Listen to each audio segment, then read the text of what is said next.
Bismillah. Qala Imam Bukhari rahimahullahu taala, haddatsana Hafs bin Umar, haddatsana Subah akhbarana Qatadah, qala Anas radhiyallahu qala sami'tu Anas radhiyallahu anhu, anin Nabi sallallahu alaihi wasallam, qala ma ba'atsallahu min nabiyyi illa anzara qaumahu al-a'war al-kadzdzab, innahu a'war wa inna rabbakum laisa bi'awar, maktubun baina ainaihi kafirun. Bismillahirrahmanirrahim. Imam Bukhari rahimahullah ta'ala haddatsana Hafs bin Umar haddatsana Syu'bah akhbarana Qatadah qala sami'tu Anas radhiyallahu anhu an Nabi sallallahu alaihi wasallam qala Allahu nabiyyin illa an qawmul a'war al-kadaba inna rabbakum laysa bi'awar maktubun baina ainaihi kafirun.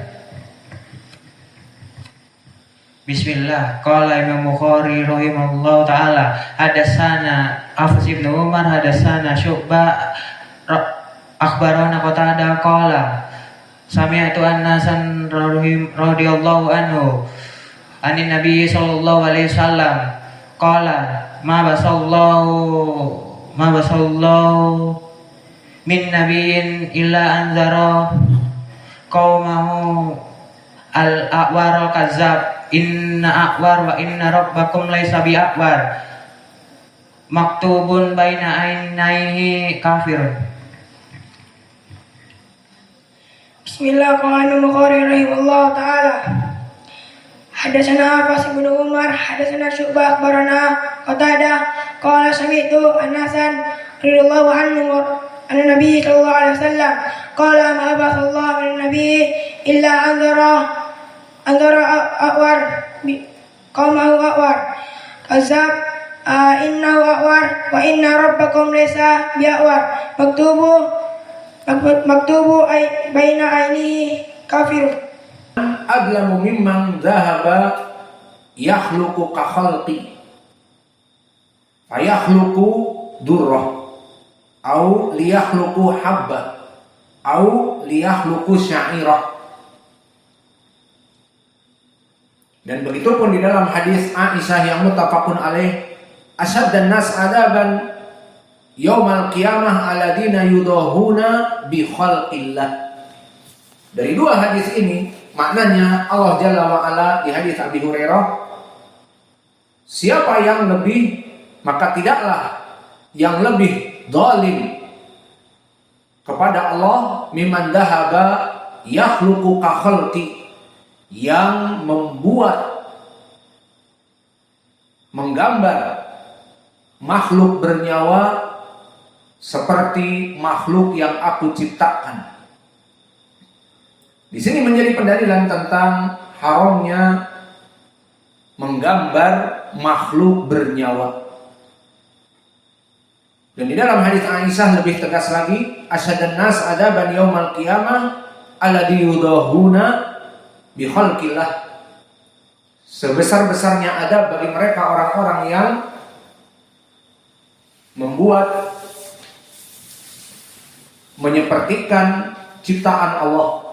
Dari sini para ulama ahli sunnah beristimbat, selain dari Allah mempunyai sifat khalq, maka paling zalim manusia yang menggambar makhluk bernyawa seperti ciptaan Allah. Dan juga dari Aisyah, seburuk-buruknya makhluk di hari kiamat kelak mereka orang-orang yang menyepertikan ciptaan Allah. Dan di riwayat akhirnya disebutkan fa'ahyu ma khalaqtum, akan diperintahkan maka berikanlah ruh, hidupkan dari apa yang kamu gambar. Maka di sini tantangan bagi mereka orang-orang yang menggambar. Sekarang permasalahan dari zaman dulu, apakah permasalahan yang menggambar, dia gambar itu dua dimensi tanpa ruang. Seseorang menggambar Mona Lisa tersenyum. Siapa penulis Mona Lisa? Tidak tahu juga. Siapa yang tahu penulis Mona Lisa? Menggambar Mona Lisa? Ini ada yang mau jawab nih. Leonardo da Vinci. Leonardo da Vinci. Mutaakid atau Galileo Galilei. Bismillah. Maka orang ini nanti akan ditanya di hari kiamat. Oh yumasana ma khalaqtum. Maka berikanlah ruh kepada gambar Mona Lisa yang kamu gambar. Ini 2 dimensi, tidak ada ruang, hanya sekedar gambar di kanvas. Tidak ada ruang, tidak ada bentuk menonjol, dan tidak ada bayangan. Dinamakan 2D, 2 dimensi. Lalu bagaimana dengan 3D? Dan pada zaman Nabi dan sebelumnya, terutama orang-orang Romawi, maka mereka membuat patung-patung, bahkan besar dan indah, terutama di zaman orang-orang Roma Italia. Siapa yang paling jago pada saat itu membuat patung?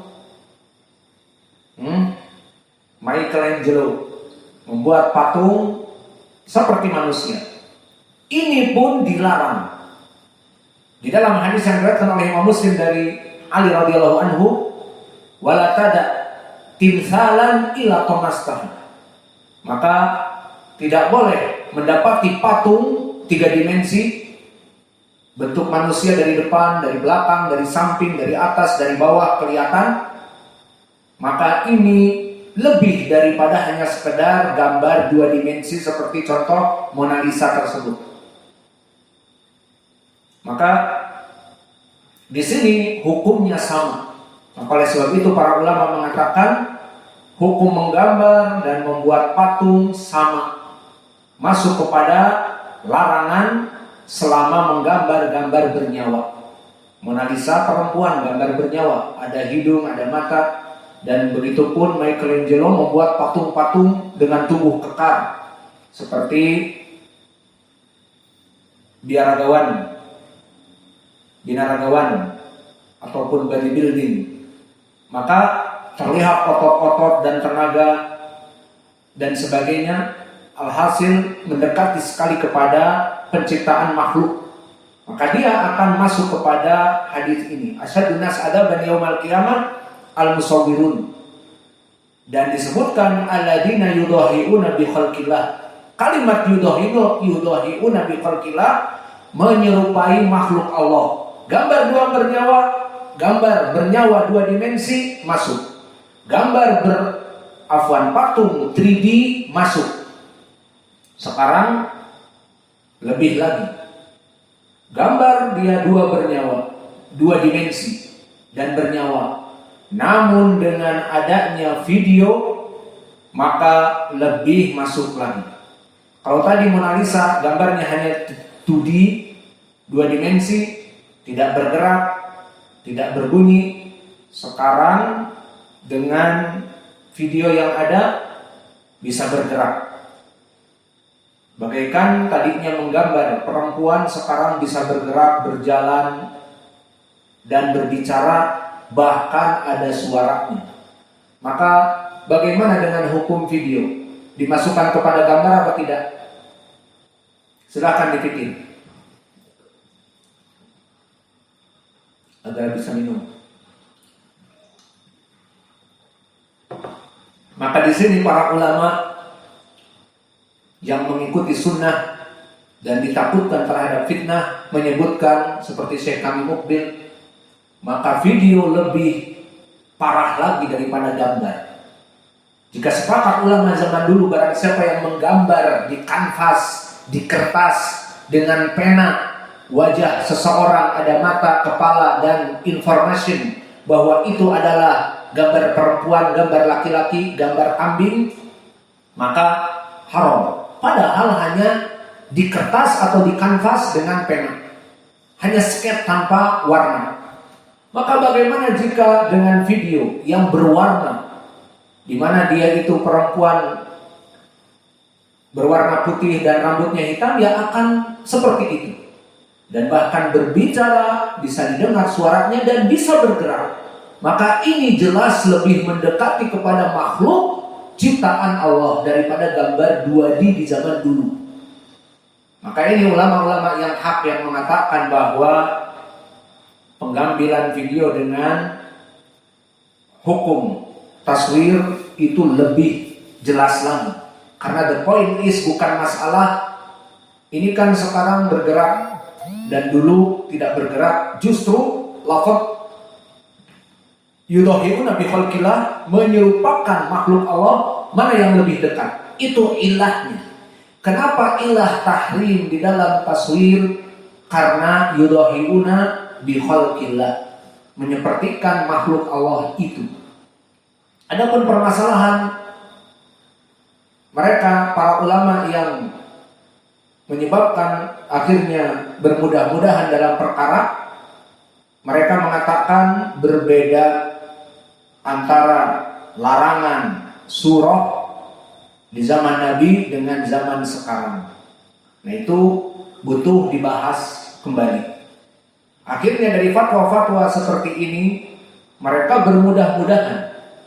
Dan akhirnya saking bermudah-mudahan setiap kajian-kajian mereka harus membawa HP ataupun kamera yang terus dipajang, ada tripodnya, dipajang di depan ustadz, di masjid dan sebagainya, seperti orang-orang roja dan yang lainnya. Maka inilah dari perkara mempermudah permasalahan, mengambil fatwa-fatwa ulama. Yang penting ada ulama yang melakukan demikian dan tidak menganggap haram, maka akhirnya masuk kepada perkara tersebut. Dan mereka nanti akan ditanya pertanggungjawabannya. Alhasil kalimat alladzina yudahuna bi khalqillah, ini dia poin bagi kita untuk membantah mereka bahwa larangan menggambar-gambar bernyawa dan yang lainnya adalah karena menciptakan seperti makhluk Allah. Kalau tadi zaman dulu seperti di kanvas, dilukis, sketsa saja dengan spidol warna hitam saja, sudah menyerupai binatang ataupun manusia, makhluk bernyawa, itu masuk kepada taswir.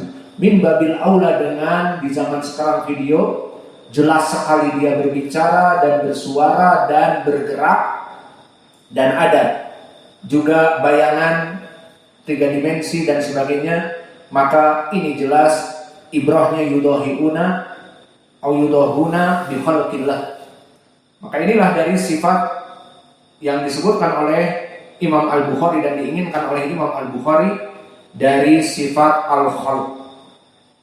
Adapun lafaz yang lainnya al-musawwir dan al-bari', wallahu a'lam, dia juga bisa dijadikan sifat di sini, namun yang diinginkan oleh Imam Al-Bukhari membahas tentang sifat al-khalq.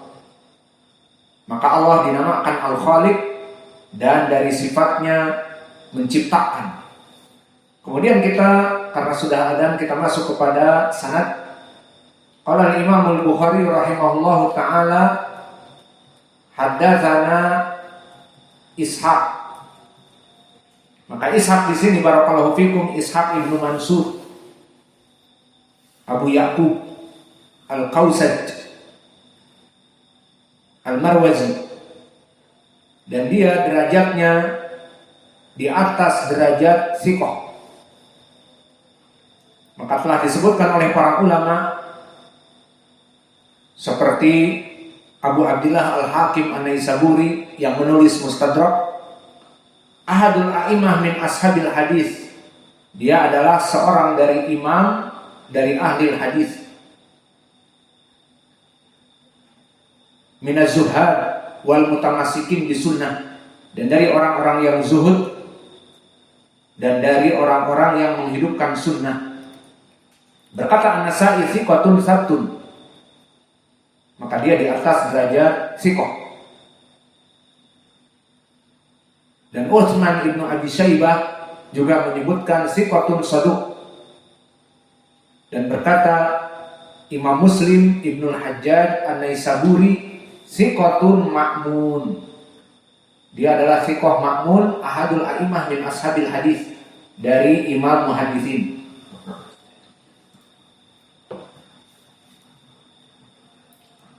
Kemudian meriwayatkan dari Affan. Maka Affan di sini Ibnu Muslim Ibnu Abdillah Abu Utsman Affan Ibnu Muslim Al-Bahili dari Basrah.